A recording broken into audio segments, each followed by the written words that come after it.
마가복음 신약성경 마가복음 7장 24절로부터 30절의 말씀입니다. 마가복음 7장 24절로부터 30절, 제가 가진 신약성경 66면에 있습니다.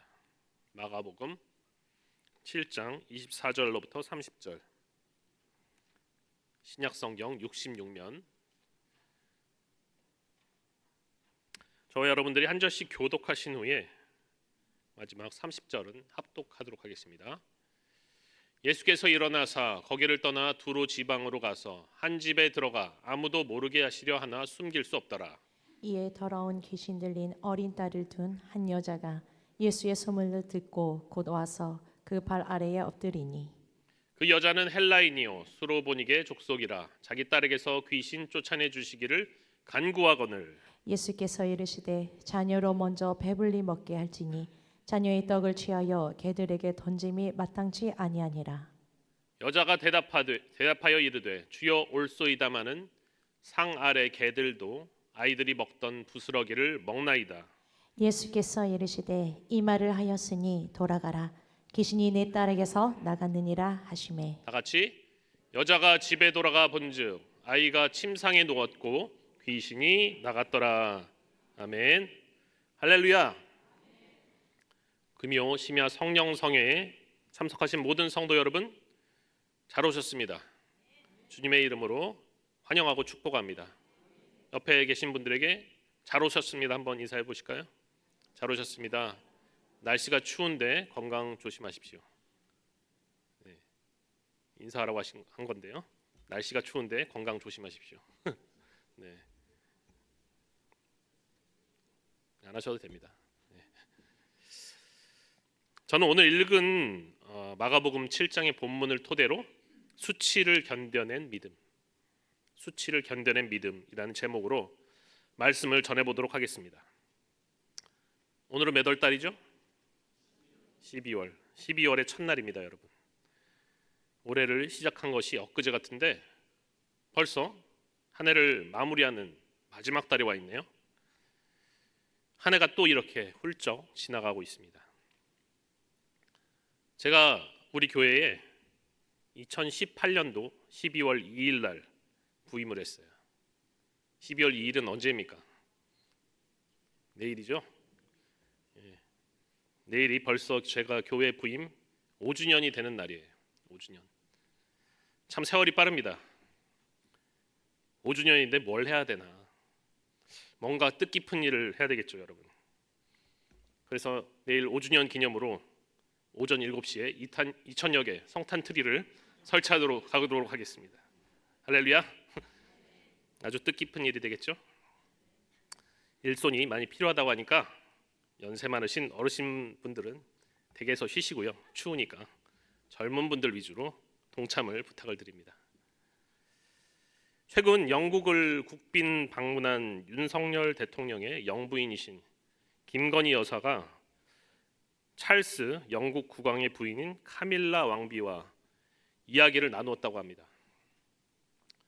그 자리에서요, 카밀라 왕비는 김건희 여사에게 최근에 자신의 가족 중에 한 명이 한국을 방문을 했는데 고기를 먹자 그래가지고 갔대요. 고기를 먹으러 갔더니 그곳이 어디였냐면 보신탕 집이었더라. 네. 라고 하면서 이 한국의 개를 먹는 개 식용 문화에 아쉬움을 표했다, 이런 뉴스가 나왔습니다. 김건희 여사는요, 이전부터 이 동물을 매우 사랑하시는 분이었나 봐요. 그래서 개를 식용으로 먹는 것에 공개적으로 반대 의사를 분명히 해오셨어요. 그래서 그 노력의 일환인지 최근에 정말로 개 식용 금지법이 이제 국민의힘 정당의 당론으로 채택이 됐습니다. 그래서 연내 12월 달이 가기 전에 입법을 추진한다, 이런 뉴스가 나왔어요. 그래서 빠르면요 2027년부터 이 먹는 개, 식용개의 사육이나 도살이나 유통이 전면적으로 금지될 것이다, 이렇게 뉴스가 보도가 되었는데 저는 개를 먹지 않거든요. 저는 개를 먹지 않기 때문에 이런 입법 추진에 저희 생각은 좀 중립적인 입장입니다. 하지만 사철탕을 좋아하시는 분들은 너무 아쉽지 않을까, 상당히 아쉽지 않을까 이렇게 생각을 해봅니다. 그 반대로 동물을 사랑하시는 분들은 너무 늦은 감이 있지만 드디어 우리나라가 선진국에 걸맞은 결정을 했구나 이런 식으로 많은 환영을 또 보내겠죠. 팽팽하게 의견이 대립할 것입니다. 사실 개는요 아주 오래전부터 인류가 매우 친숙한 동물이고요, 또 인간에게 많은 유익을 가져다 준 그런 동물이었습니다. 그런데 이렇게 친숙한 동물인 개가 우리나라뿐만 아니라 전 세계적으로도 욕에 사용이 되는 경우가 많다고 그래요. 개가 욕에 사용되는 경우가 많다. 생각을 해보세요. 동물이 얼마나 많습니까? 소도 있고 닭도 있고 돼지도 있고 또 뱀처럼 사악하게 느껴지는 동물도 있는데 왜 하필 충성스런 동물인 개가 욕의 대상이 될까? 저는 그것이 궁금하더라고요. 저 궁금한 걸 좀 못 참죠 또. 그래서 찾아봤는데 여러 가지 이유가 나와 있었어요. 근데 개는 어미랑도 이 성적인 교미를 하기 때문에 질서가 없어서, 근본이 없어서 그렇다라는 이유가 그나마 그럴듯하게 들렸습니다. 어쨌거나 개가 전 세계적으로 욕으로 많이 사용이 되고 있는 것은 엄연한 사실이에요. 그런데 제가 또 욕에 대해서 찾아보다 보니까 누군가 욕에 관해서 굉장히 재미있는 실험을 했더라고요. 그게 어떤 실험인가 하면요, 왜 사람은 아플 때, 뭔가 통증을 느낄 때 욕을 하게 되는가? 왜 아플 때 욕을 하게 되는가? 이런 것에 대해서 또 실험을 한 사람이 있어요. 실험을. 여기에 대해서 실험을 진행했습니다. 예를 들면은 화장실 가다가 문지방에 발을 찧었을 때 땡땡 이렇게 욕을 하는 경우가 많다 보니까 도대체 왜 사람들이 아프면 욕을 할까? 그것이 궁금해서 실험을 해봤다는 겁니다. 근데 이것은 우리나라에서 한 게 아니에요. 우리나라에서 한 게 아니라 영국의 킬 대학이라고 있대요. 킬, 이름도 하필 킬이네요. 이름이 죽입니다. 아주 킬 대학. 발음을 잘해야 돼요. KEELE 킬 대학입니다. 킬. 이 킬 대학의 심리학과에 리처드 스티븐스라는 교수님이 있었는데, 실험 대상인 사람들이 이 얼음이 가득 차 있는 아주 차가운 물에 손을 이렇게 담그게 하고요, 자기가 미리 적어놓은 말을 하게 하는 거예요. 차가운 데다가 손 넣고. 그래서 이 차가운 고통을 얼마나 오래 버티는가, 이런 실험을 했다고 합니다. 그 중에서 어떤 사람들은요 욕을 마음대로 쓸 수 있게 하면서 고통을 참게 했고요, 또 다른 그룹 사람들에게는 욕이 아닌 다른 단어들을 적어놓고요, 예를 들면 야 이 네모난, 야 이 네모난, 아니면 이 다리가 있는 이런 식으로 계속 외치게 하면서 고통을 참게 했다는 거예요. 그랬더니 누가 더 오래 참았을 것 같습니까, 여러분? 욕한 사람이요? 예. 남자의 경우는요, 욕을 하면서 참은 사람들이요, 이 욕을 하지 않고 다른 단어를 쓰면서 참았던 사람보다 무려 43.92초를 더 오래 버텼고, 여자의 경우에도요 욕을 했던 사람들이 평균 37초 정도를 더 버텼다고 해요. 그래서 이 교수님이 실험 결과를 발표를 했습니다. 여러분, 욕을 하면 분명히 통증을 완화시키는 효과가 있습니다, 이렇게 결론을 내렸어요. 근데 더 재미있는 게 뭐냐면, 평소에 욕을 잘 하지 않았던 사람이 이런 통증 상황에서 욕을 하면 욕을 안 한 사람보다 2배 이상 오래 참을 수 있다고 그래요. 평소에 욕을 안 하던 사람이 욕을 하면. 근데 하루에 평균적으로 60번 정도씩 욕을 하던 사람이 이런 통증 상황에서 욕을 하면 욕을 하나 안 하나 버티는 시간이 거의 똑같았다, 이런 실험 결과가 나왔습니다. 그래서 우리가 평소에 욕을 하지 말아야 될 이유가 하나 늘었어요. 그렇죠? 평소에 욕을 하지 말아야 될 이유, 아플 때 욕하기 위해서. 그러면 통증이 줄어든다. 그러니까 여러분, 통증을 줄이기 위해서 평소에 욕을 좀 킵을 해놓으시기 바랍니다. 욕을 아꼈다가 아플 때에 한꺼번에 욕을 하시면 통증이 줄어든다고 합니다. 농담이고요, 여러분. 웃자고 한 이야기니까 어디 가서 배홍일 목사가 욕해도 된다더라 이러시면 안 됩니다. 제 앞으로 제 목회길이 막혀요. 그러면 네, 그러니까 웃자고 한 이야기였고요. 우리는 그리스도인이니까 욕도 신에 아프면 누굴 불러야 된다? 주여를 불러야 되죠. 주여를. 네, 주님을 부르시기 바랍니다. 분명히 말씀드렸습니다. 욕하시지 말고 주님을 부르십시오. 개 이야기를 하다가 욕 이야기까지 나오게 되었는데요. 성경에 찾아보면 개는 거의 부정적이다 못해서 악한 짐승으로까지 표현이 되고 있어요. 악한 짐승. 구약 성경부터 살펴보면요. 시편 22편은 대표적인 메시아 순환시로서 예수님께서 십자가에서 부르짖었던 엘리 엘리 라마 사박다니, 하나님이여 하나님이여 어찌하여 나를 버리시나이까, 이 원문이 수록된 시편이 바로 시편 22편인데 거기 16절에 보니까 지금 앞에 나오죠. 개들이 나를 애워쌌으며 악한 무리가 나를 둘러 내 수족을 찔렀나이다. 이 개들이 들개들인지 아니면 사냥개들인지는 알 수 없지만 어쨌든 사람에게 해를 가하는 나쁜 모습으로 묘사가 되고 있어요. 또 이사야서 56장 10절은 파수꾼의 역할을 감당해야 될 선지자와 같은 이스라엘의 리더들이 탐욕으로 인해서 마치 짖지도 못하는 그런 벙어리 개들과 같다, 이렇게 맹비난하면서 표현을 하고 있습니다. 그래서요, 구약 성경에서 개들은 쓰레기나 썩어가는 고기 또는 시체를 먹었기 때문에 부정함과 연관이 많이 된 동물이었어요. 구약 성경에서 개라는 표현은요, 무가치하고 필요가 없다고 여겨지는 사람을 심하게 비난하는 말이기도 했던 것입니다. 신약 성경은 또 어떤가요? 마태복음 7장 6절에서 예수님은 거룩한 것을 개에게 주지 말며 너희 진주를 돼지 앞에 던지지 말라. 그들이 그것을 발로 밟고 돌이켜 너희를 찢어 상하게 할까 염려하라. 여기는 돼지까지 나오네요. 개나 돼지나 모두 부정한 짐승으로 거룩한 것들과 구분을 짓고 계세요. 그리고 성경의 마지막인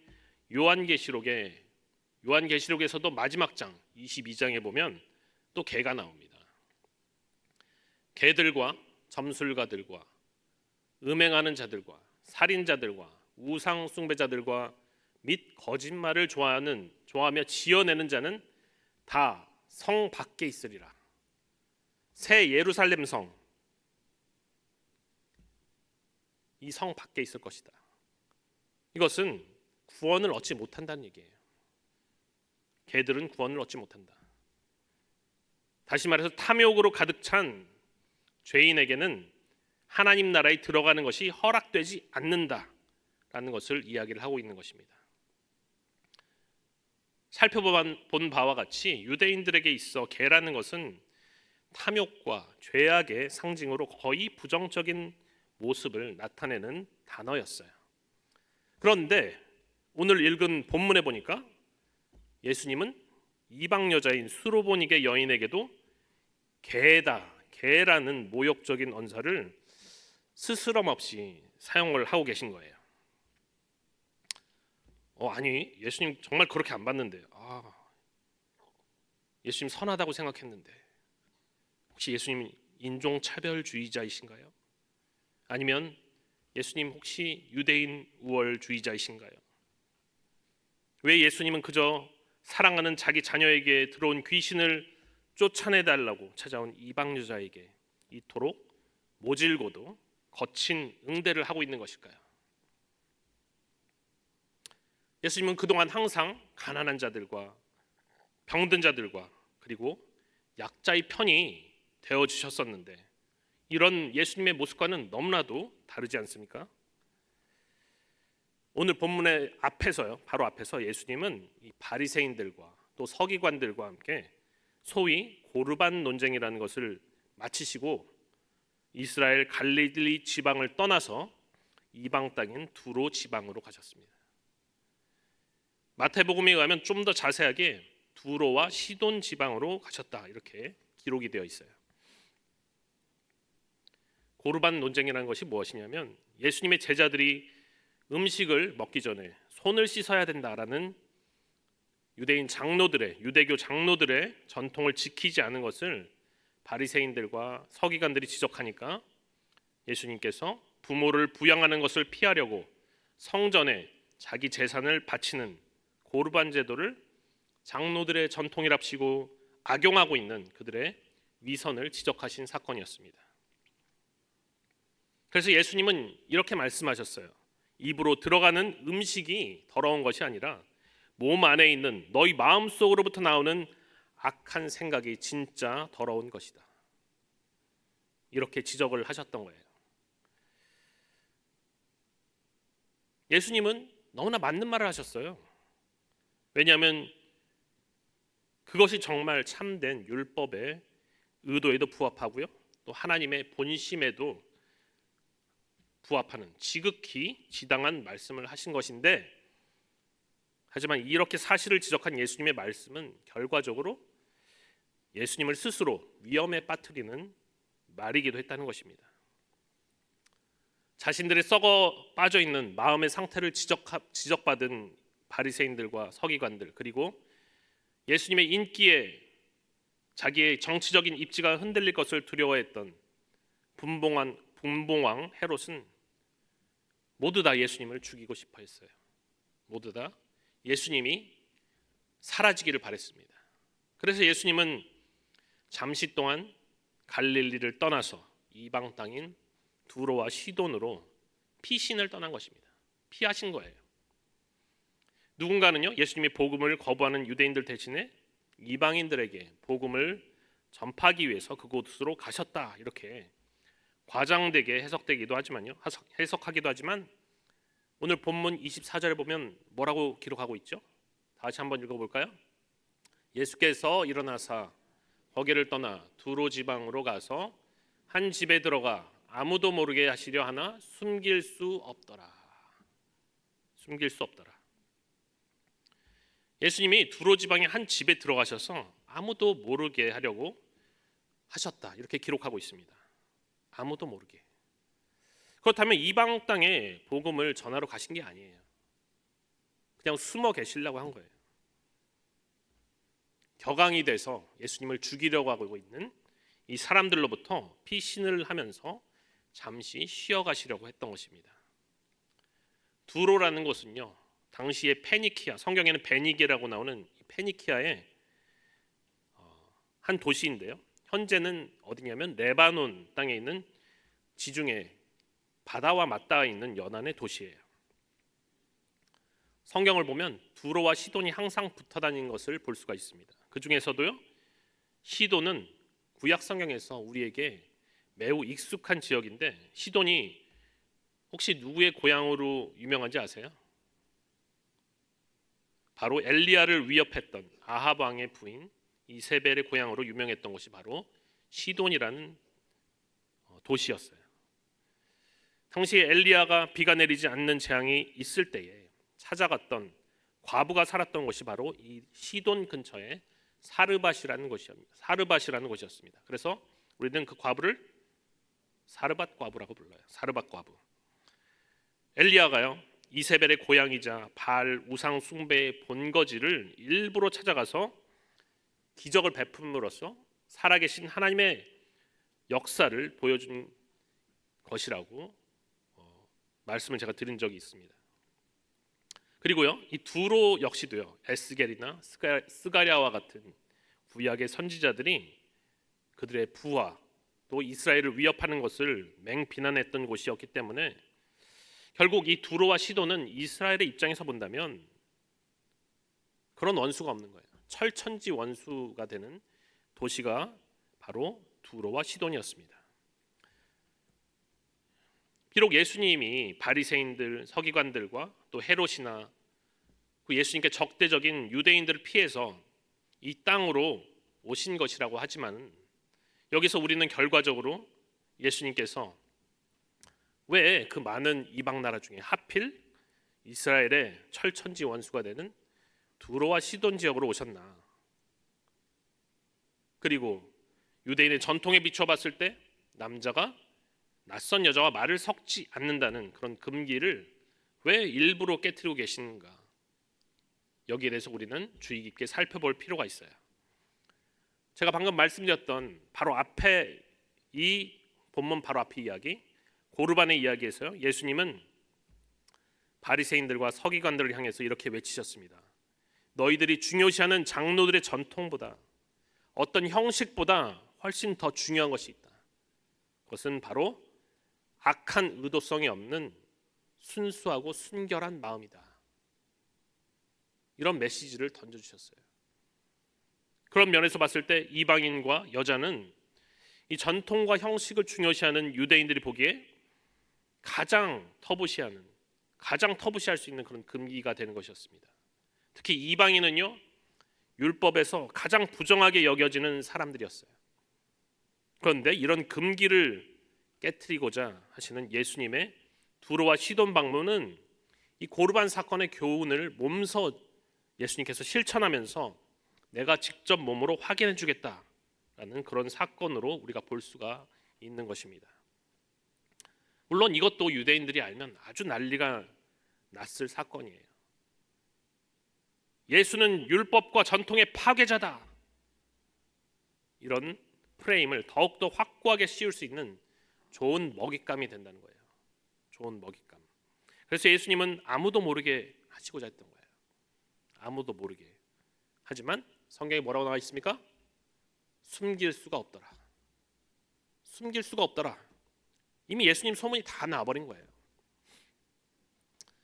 여러분, 갈릴리에서 여러 가지 예수님이 기적을 베풀 때, 구체적으로는 마가복음 3장 7절 8절에 보니까 예수님이 안식일에 손 마른 사람 고치는 기적을 행하시고 나서 바닷가로 가셨을 때 성경이 이렇게 기록하고 있습니다. 예수께서 제자들과 함께 바다로 물러가시니 갈릴리에서 큰 무리가 따르며 유대와 예루살렘과 이두메와 요단강 건너편과 또 두로와 시돈 근처에서 많은 무리가 그가 하신 큰 일을 듣고 나오는지라. 어디 근처에서요? 두로와 시돈 근처에서. 지금 예수님이 가 있는 곳이죠. 두로와 시돈 근처. 두로와 시돈 근처에서, 이 이방 땅에서도, 이스라엘과 철천지 원수가 되는 두로와 시돈 땅에서도요, 예수님의 소문을 듣고 다 찾아왔던 거예요. 이미 예수님의 명성이 이방 땅까지 쫙 퍼졌던 것입니다. 야, 예수라는 사람이 있는데 이런 기적을 베푼다고 하더라. 정말로 귀신이 쫓겨나가고 불치병도 고친다고 하더라. 예수님이 모르게 하신다고 하셨지만 모를 수가 없는 거예요. 너무나 유명해져 버렸어요. 이곳 두로와 시돈에서도 조용히 응거하시면서 계시고자 했는데 삽시간에 예수님이 오셨다는 소문이 퍼져버렸던 것 같습니다. 그리고 그 소문을 듣고 누군가가 진짜로 찾아오게 되었어요. 성경에는 어떤 여인이 찾아왔다고 이야기합니다. 그리고 그 여자에게 어린 딸이 있는데 이 아이가 더러운 귀신에 들렸다는 거예요. 더러운 귀신에 들렸다. 불쌍하죠, 여러분. 딸이 있는데 어린데 귀신에 들렸다. 26절에 보니까 그 여자는 헬라인이요 수로보니게 족속이라 이렇게 설명을 하고 있어요. 수로보니게라는 지명이 좀 낯설게 여겨질 수가 있는데요. 수로보니게는 수리아의 베니게를 뜻하는 합성어예요. 수리아의 베니게, 수로보니게. 이것은 북아프리카의 리비아에 있는 베니게라는 도시와 구별하기 위해서 수리아의 보니게, 즉 수로보니게로 불렀다고 합니다. 그런데 이 수로보니게 여인이 지금 무슨 행동을 하고 있어요? 내 딸에게서 귀신을 쫓아내 주세요. 내 딸에게서 귀신을 쫓아내 주세요. 이렇게 간청하면서 예수님의 발 아래 엎드리고 있는 것입니다. 이 여인이 얼마나 간절하면 예수님이 오셨다는 소식을 듣자마자 득달같이 달려왔겠어요. 얼마나 간절하면. 그렇기 때문에 여기까지 읽은 독자들은요, 사람을 차별하지 아니하시는 우리 주님, 예수님께서 당연히 공경에 처한 여자의 이야기를 자비롭게 들어주시며 불쌍한 그의 어린 딸에게 들러붙은 귀신을 틀림없이 쫓아내 주실 것이다. 이런 기대를 하게 될 거예요. 틀림없이 쫓아내 줄 거다. 그런 기대를 하게 되는 것이 정상입니다. 예수님께서 지금까지 그래 오셨어요. 그런데 예수님이 여인의 청을 순순히 들어주지 않아요. 순순히 받아들여주지 않습니다. 다 함께 27절 한번 합독하도록 하겠습니다. 시작. 예수께서 이르시되 자녀로 먼저 배불리 먹게 할지니 자녀의 떡을 취하여 개들에게 던짐이 마땅치 아니하니라. 자녀로 먼저 배불리 먹게 할지니 자녀의 떡을 취하여 개들에게 던짐이 마땅치 아니하니라. 개는 앞에서도 말씀드렸지만 유대인들이 이방인들을 경멸할 때 쓰는 표현이었습니다. 너희들은 개와 같은 족속이다. 부정한 족속이다. 경멸할 때 쓰는 단어였어요. 특히 이 당시 유대인 랍비들은요, 이방인들을 개와 같은 동물로 비유를 많이 했습니다. 그 이유는 이방인들은 무지하고 하나님을 믿지 않고 우상 숭배를 하는 이교도들이었기 때문이에요. 너희들은 개와 같아. 하지만 우리 입장에서는요, 도대체 이 수로보니게 여인이 무엇을 그렇게 잘못했길래 예수님이 여인에게 개라는 표현을 아무렇지도 않게 사용을 하신 것일까? 의아하게 생각을 할 수밖에 없는 것이죠. 혹시 예수님이 갈릴리 지역에서 유대인들에게 너무 시달리다가 그냥 조용히 은밀하게 쉬고 싶으셨는데 갑자기 여인이 찾아와서 휴식이 방해되니까 짜증이 나셔서 이런 말씀을 했던 것은 아닐까? 이렇게까지 생각해 볼 수가 있어요. 그런데 우리는요, 예수님이 이런 과격한 표현을 하셨을 때 지금 이 이야기를 듣고 있는 사람이 수로보니게 여인 한 사람만이 아니었다는 것을 살펴볼 필요가 있습니다. 지금 이야기를 듣고 있는 사람은 수로보니게 여인 한 사람뿐만이 아니에요. 그렇다면은 그 자리에 여인 말고 누가 있었을까요? 수로보니게 여인 말고 누가 있었을까요? 예수님의 제자였던 세리 마태는요, 오늘 본문과 똑같은 이야기를 마태복음 15장에서 자신의 기억을 되살려서 이야기를 하고 있습니다. 다 같이 마태복음 15장 22절, 23절을 합독하겠습니다. 시작. 가나안 여자 하나가 그 지경에서 나와서 소리질러 이르되 주 다윗의 자손이여 나를 불쌍히 여기소서 내 딸이 흉악하게 귀신 들렸나이다 하되 예수는 한 말씀도 대답하지 아니하시니 제자들이 와서 청하여 말하되 그 여자가 우리 뒤에서 소리를 지르오니 그를 보내소서. 아멘. 먼저 여인이요, 예수님을 주 다윗의 자손이여 나를 불쌍히 여기소서. 마가복음에는 나오지 않지만 주 다윗의 자손이여 나를 불쌍히 여기소서 이렇게 부르고 있어요. 여기는 마치 여리고에서 소경 바디메오가 예수님을 부를 때처럼 주 다윗의 자손이여 나를 불쌍히 여기소서 이렇게 예수님을 불렀습니다. 그러자 예수님은 한 말씀도 대답을 하지 않으셨어요. 한 말씀도. 그냥 무시하셨습니다. 마태는 자기가 봤으니까 그렇게 기록하겠죠. 한 말씀도 대답하지 않으셨다. 그리고 마가복음에는 나오지 않는 제자들이 등장을 해서 여자가 우리 뒤에서 소리를 지르오니 그를 보내소서. 예수님, 이 여자가 자꾸 귀찮게 합니다. 소리를 지릅니다. 쫓아보내버리시옵소서.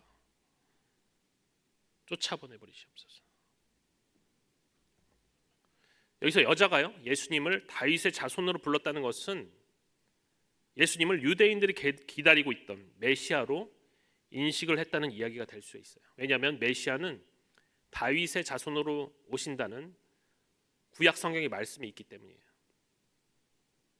이방인인데 예수님을 알아보는 거예요, 메시아로. 수로보니게 여인은 헬라 여자, 이방인이었지만 예수님을 메시아로 알아보는 믿음이 그녀에게 있었다는 것입니다. 그런데요, 그리고 나서 제자들이 한 말 한번 주목해 보시기 바랍니다. 여자가 우리 뒤에서 소리를 지르니 그를 보내소서. 내쫓아버리세요. 보내버리세요. 제자들이 이런 식으로 예수님께 이야기하고 있는 거예요. 예수님이 말씀합니다. 예수께서 이르시되 자녀로 먼저 배불리 먹게 할지니 자녀의 떡을 취하여 개들에게 던짐이 마땅치 아니하니라. 예수님이 이 말씀을 하셨을 때 제자들이 무슨 생각을 했을까요? 제자들이 역시 그럼 그렇지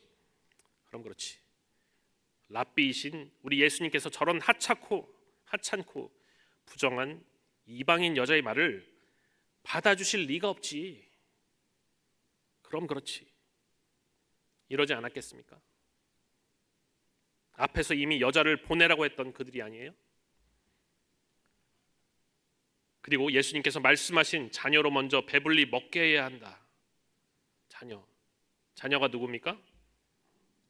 이스라엘이에요. 이스라엘 백성을 이야기하는 거예요. 예수님의 사명은요, 이방인들을 돌보는 것이 우선순위가 아니다라는 거예요. 이방인들에게 복음을 전파하는 것이 예수님의 사명의 우선순위가 아니라 예수님의 첫 번째이자 본연의 사명은 바로 이스라엘 백성들에게 유대인의 메시아로서 구원의 복음을 전파하는 것이 먼저다. 이 이야기를 하고 있는 거예요. 물론 이방인들도 머지않아 하나님의 경륜에 의해서 구원을 받게 되겠지만 하나님의 경륜은 구원의 복음이 전파되는 우선순위가 바로 먼저 유대인에게 있다는 것입니다. 예수님은 그 사명에 충실하려고 하셨어요. 충실하려고. 하지만 이렇게 개들이라는 인격 모독적이고 민족을 비하하는 단어를 사용하시면서 예수님이 거칠게 여인의 청을 거절을 했기 때문에 여인의 입장은 어땠겠어요? 내가 여인이었다면 좌절하고 낭망하면서 얻은 것이 없이 그대로 물러날 수도 있었을 것입니다. 그리고 좀 더 나쁜 마음을 먹는다면 다른 이방인들이 의뢰하는 것처럼 유대인인 예수님에게 똑같은 방법으로 예수님을 모욕하고 그 자리를 떠나버릴 수도 있었을 거예요. 같이 욕을 하고 떠날 수도 있었을 것입니다. 하지만 여기에서 반전이 일어나는 거예요. 여기서 반전이 일어납니다. 개들이라는 모욕적인 취급을 받고 그냥 떠날 줄 알았던 이 헬라 수로보니게 여인이 예수님의 말씀을 겸손하면서도 아주 재치 있는 답변으로 넘겨버린 거예요. 마가복음 7장 28절을 한번 다 같이 읽어보겠습니다. 시작. 여자가 대답하여 이르되 주여 올소이다마는 상 아래 개들도 아이들이 먹던 부스러기를 먹나이다. 수로보니게 여인이 이렇게 이야기하는 거예요. 네, 맞습니다, 주님. 맞습니다, 주님. 주님의 말씀이 100번 옳습니다. 저도 우리가 개들이라는 것을 다 인정을 합니다. 하지만 식탁에 앉은 자녀들을 먹이시는 게 우선순위겠지만 상 아래에 있는 개들도 그 아이들이 먹던 부스러기를 먹지 않습니까? 놀랍게도 여인은요, 예수님이 비유로 말씀하셨는데 이것을 비유로 대답하는 그런 명석함과 재치를 가지고 있었어요. 내 딸이 귀신 들린 상황인데, 그렇게 급박한 상황인데 간절함으로 예수님을 찾아서 엎드렸는데 어떻게 이럴 수가 있습니까? 이렇게 급박한 상황에서 어떻게 여인이 이런 여유를 가질 수 있었던 것일까요? 이 부분은요, 마태복음에 나와 있는 말씀으로 보는 것이 더 이해가 잘 될 것 같습니다. 마태복음 15장 28절입니다. 시작. 이에 예수께서 대답하여 이르시되 여자여 내 믿음이 크도다. 내 소원대로 되리라 하시니 그때로부터 그의 딸이 나으니라. 아멘. 예수님이 뭐라고 하십니까? 여자여 내 믿음이 크도다. 비유로 대답했는데 예수님은 내 믿음이 크도다 이렇게 이야기했어요. 마가복음에는 나타나지 않지만 마태는 분명히 이렇게 기록하고 있습니다. 여자여 내 믿음이 크도다. 내 소원대로 되리라. 그리고 수로보니게 여인의 딸은요, 그때로부터 즉시 나았다라고 성경에 분명히 기록이 되어 있습니다. 다시 말해서요, 여인이 이런 급박한 상황에서도 예수님의 비유에 대해서 똑같이 비유로 여유롭게 재치 있게 말할 수 있었던 배경은 바로 무엇이 있었기 때문이다? 믿음이 있었기 때문이다라는 거예요. 믿음이. 여러분, 그 믿음이 어떤 믿음일까요? 그 믿음이 어떤 믿음일까요? 예수님께서 자신의 딸이 귀신에 들려있는 그런 곤경을 절대로 그냥 지나치지 않으실 거라는, 그냥 놔두지 않으실 거라는 그런 믿음이었을 것입니다. 예수님께서는 반드시 고쳐주실 것이다, 그런 믿음이었을 거예요. 이 수로보니게 여인은 비록 헬라인인 이방 여자였지만 예수님을 다윗의 자손으로 부를 만큼 메시아로서 알아보는 그런 안목을 가지고 있었고요. 또 메시아가 하나님의 아들로서 귀신을 쫓을 권능과 병을 고쳐주시는 권세도 가지고 있다는 그런 믿음을 가지고 있었습니다. 그래서 예수님께만 나갈 수 있다면, 그의 앞에만 갈 수 있다면 그가 반드시 나의 딸을 고쳐주실 것이다, 이렇게 예수님을 신뢰하는 믿음이 있었기 때문에 어찌 보면 약간은 모욕적이면서 짓궂을 수도 있는 예수님의 개들이라는 지적을 유연하게 넘겨내면서 테스트를 통과해낼 수 있었다는 거예요. 여러분, 신약 성경에서 예수님이 내 믿음이 크도다 이런 말씀을 하셨던 사람들이 거의 대부분 이방인이었습니다. 유대인들은 거의 없어요. 내 믿음이 크다, 믿음이 크다고 하는 사람들은 보면 대부분 이방인이에요. 그 중에서 우리가 잘 아는 요한복음 4장에 사마리아 수가성 여인도 있었습니다. 이 수가성 여인이 예수님의 말씀을 알아듣고 동네에서 전도자가 되었을 때 예수님이 어떤 반응을 보이셨는지 혹시 기억하십니까, 여러분? 어떤 반응을 보이시는지 기억하세요? 예수님은 참된 제자 한 명이 탄생한 것만으로도 배가 부르셨다는 거예요. 배가 부르셨다. 배가 고프지가 않아요. 바로 복음을 받아들인 참된 제자 한 명이 생겨난 것 때문에 예수님은 제자들이 권하는 음식도 마다하시면서 내게는 너희가 알지 못하는 먹을 양식이 있느니라, 이렇게 말씀하셨던 것을 여러분 다 기억하실 것입니다. 예수님이 너무 기뻤기 때문에 배가 부르신 거예요.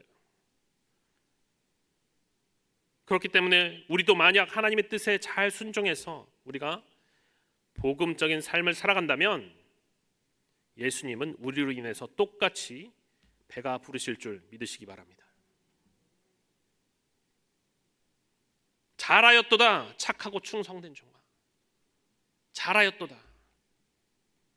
아마도 이러시지 않겠어요? 잘하였도다 착하고 충성된 종아.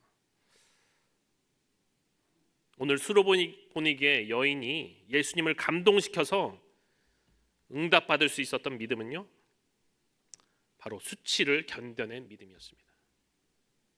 응답받을 수 있는 믿음은 수치도 견뎌낸 믿음이었어요. 그런데 우리에게는 아직 의문이 하나 남아있죠. 왜 예수님은 수로보니게 여인에게 그렇게 모질게 대하셨던 것일까? 답이 아직 시원하게 해결되지 않았어요. 예수님께서 이 수로보니게 여인이 그런 큰 믿음을 가진 것을 과연 몰라보셨던 것일까요? 도대체 왜 그렇게 모질게 대하셨느냐? 여기에 대해서요, 두 가지 목적을 가지고 예수님이 일부러 그렇게 하셨다라고 우리가 볼 수가 있습니다. 첫 번째는요, 누구한테 던지는 메시지냐? 바로 제자들에게 던지는 메시지예요. 제자들에게. 예수님은 과연 유대인의 랍비로서 제자들이 기대했던 바와 같이 부정한 이방인 여자가 부탁하는 것을 과감하게 무시하시고 거절하시는 모습을 보여주셨습니다. 그것은 예수님이 마치 제자들을 향해서 이렇게 말하는 것과 같아요. 자, 내가 유대인의 랍비로서 저 이방인이며 게다가 여자이기까지 한 사람을 매몰차게 대하는 것이야말로 바로 너희 제자들이 기대했던 답일 것이다. 너희가 이런 것을 원했겠지? 하고 보여주신 거예요. 그러나 예수님은요, 곧바로 여인의 대답을 듣고서 이 여인의 믿음을 칭찬하시고 소원을 들어주셨습니다. 그렇게 함으로써 제자들이 가지고 있던 편견을 바로 무너뜨리고 계신 거예요. 편견을.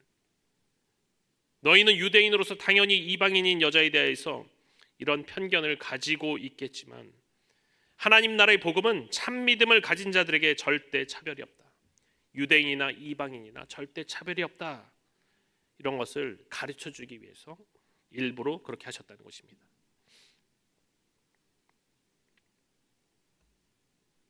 그리고 두 번째로요, 예수님은 여인에게 대해서도 목적을 가지고 모질게 대하신 거예요. 그것은 조금 까다로운 시험이 되겠지만 네가 한번 이 시험을 통과해보더라. 이 시험을 한번 통과해봐. 이런 격려의 의미가 담겨져 있다고 볼 수가 있어요. 여러분, 시험이 어려우면 시험을 치는 학생 입장은 어떨까요? 시험지를 받는 순간 시험이 너무 어려워요. 절망에 빠질 수가 있겠죠. 그냥 연필을 놓고 잠을 잘 수도 있을 것입니다. 망했다. 시험이 너무 어려우니까. 하지만요, 까다로운 시험이 학생의 길을 그냥 꺾어버리기만 하는 것이 아니에요. 만약 이 학생이 시험을 잘 통과하기만 한다면 그 학생은요, 합격한 자에게 주어지는 영예를 얻을 수 있게 되는 거예요. 보상을 받게 되는 거예요. 그래서 예수님은 아마도 이 수로보니게 여인이 이 시험을 통과할 수 있을 만한 믿음을 가진 소유자인 것을 이미 아시고 계셨을 것입니다. 비록 조금은 모욕적이지만 인종적이고 성적인 차별의 뉘앙스를 가지고 개들이라는 부정적인 단어를 사용해서 문제를 한번 내봤는데 지혜로운 이 그리스 여인은요, 예수님을 너무나 만족시키는 믿음으로 이 까다로운 시험을 통과했다는 거예요. 이렇게 어려운 시험을 통과해서 얻어낸 소위 수치를 견뎌낸 믿음은요, 앞으로 살아가는 데 있어서 이 여인 자신뿐만 아니라 주변의 다른 사람들에게까지도 긍정적인 복음의 영향력을 줄 수 있는 그야말로 확실한 믿음이 되었을 것입니다. 사랑하는 성도 여러분, 오늘 여러분들 앞에는 어떤 시험이 놓여져 있나요? 여러분들 앞에는 어떤 까다로운 문제가 주어져 있습니까? 너무나 풀기 어려운 그런 문제만 있는 것은 아닙니까? 만약 그렇다면요, 이런 시험이 나에게 다가왔을 때 여러분들은 과연 어떤 반응을 보이시겠습니까? 어떻게 문제를 푸시겠어요? 저는 오늘 이 이방인인 수로보니게 여인의 믿음이 우리에게 강력한 도전이 되기를 바랍니다. 이 수로보니게 여인의 믿음이 우리에게 도전이 되길 바라요. 가장 어렵고 힘든 곤경 가운데서도 여유를 잃지 않고 반드시 주님께서 해결해 주실 것이다 라는 이 수치를 견뎌낸 믿음이 바로 우리의 믿음이 되기를 주님의 이름으로 축원합니다. 네. 이 시간에 찬양 드리고 기도하기를 원합니다.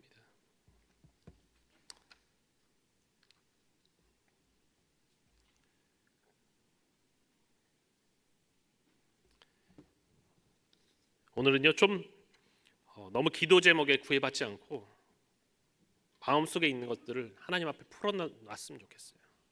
마음속에 마음이 상한 자를 우리 찬양하도록 하겠습니다.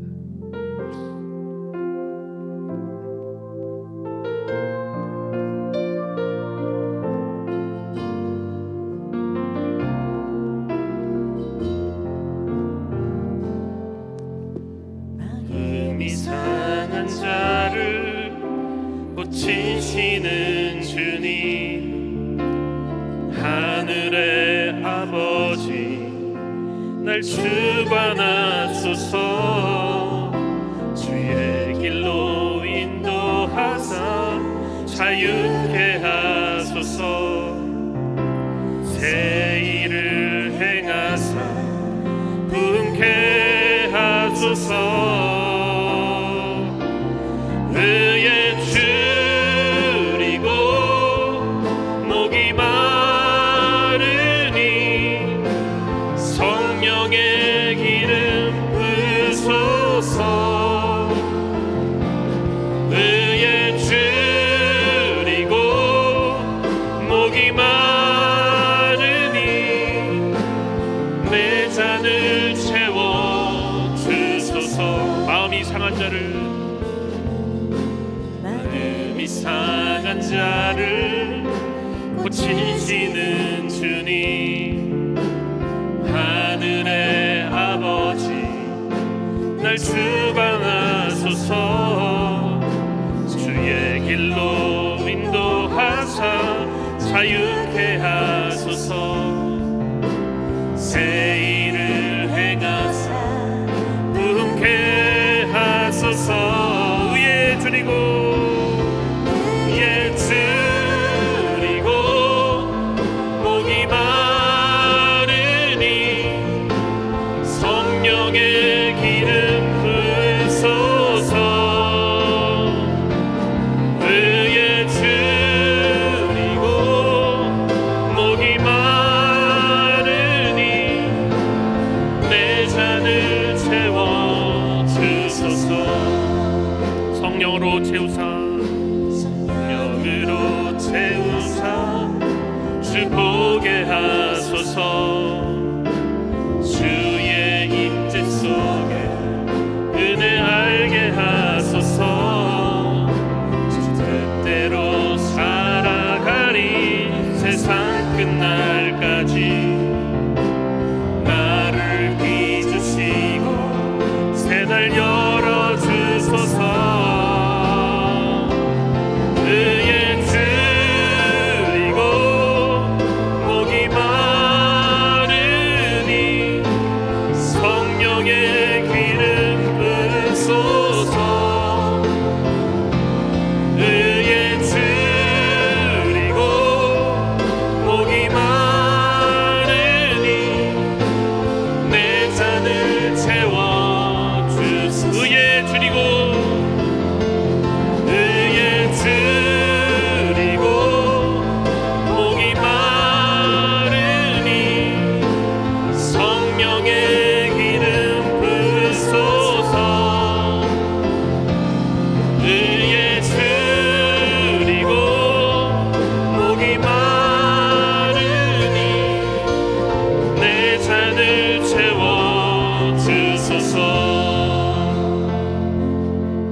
내 잔을 채워 주소서.